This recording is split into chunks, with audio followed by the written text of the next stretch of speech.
Assalamualaikum warahmatullahi wabarakatuh. Perkenalkan, saya Sinta Nursia dengan NIM 190311100072 dari program studi agroteknologi. Di sini saya akan menyampaikan sebuah topik tentang pengendalian hama babi pada tanaman jagung. Di Kabupaten Lamongan, tanaman jagung merupakan komoditas unggulan kedua setelah padi. Hal ini dikarenakan sebagian besar petani di Kabupaten Lamongan menanam jagung setelah padi rendengan. Akhir-akhir ini hama babi menjadi salah satu ancaman serius bagi petani karena banyak menyerang pertanaman jagung, di mana salah satu faktor penyebab keberadaan babi hutan adalah adanya konversi hutan menjadi lahan pertanian, sehingga babi hutan mencari sumber pakan baru yang ada di sekitarnya. Selain itu, banyaknya babi hutan disebabkan oleh adanya perkembangbiakan spesies yang cepat dan jumlah anak yang lahir lebih banyak dibandingkan dengan ungulata lainnya. Masyarakat menilai babi hutan sebagai hama utama karena perilakunya yang merusak dan memakan tanaman. Penyerangan babi hutan mengakibatkan penurunan hasil panen sehingga petani mengalami kerugian secara ekonomi. Untuk itu, sebagai penyuluh pertanian, perlu dilakukan adanya informasi dalam pengendalian hama babi.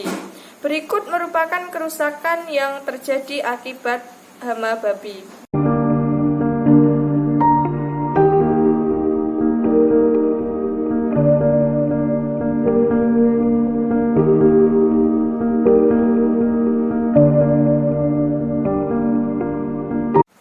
Kemudian pengendalian hama babi hutan. Dalam pengendalian hama babi dapat dilakukan secara serentak dan terpadu dengan menggunakan cara pengendalian yang ada maupun dikombinasikan sesuai dengan kondisi lingkungan, besarnya populasi, dan kondisi masyarakat setempat.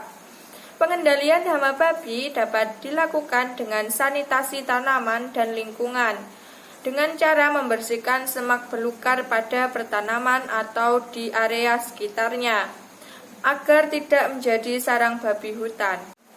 Selanjutnya yaitu pengendalian hama secara mekanis. Yang pertama, dengan membuat pagar pelindung yang kuat di sekeliling pertanaman.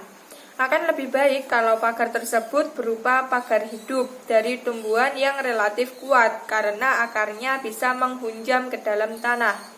Yang kedua, pembuatan parit. Pembuatan parit dapat dilakukan dengan menggunakan lebar 2 meter dengan kedalaman 1 meter. Yang ketiga yaitu dengan jerat perangkap. Jerat dipasang di sekitar pertanaman dengan tujuan menjerat kaki babi hutan, sehingga hewan ini terikat dan tidak dapat melarikan diri. Kelemahan jerat ini ialah hanya dapat menangkap 1 ekor babi hutan dengan peluang keberhasilan yang rendah.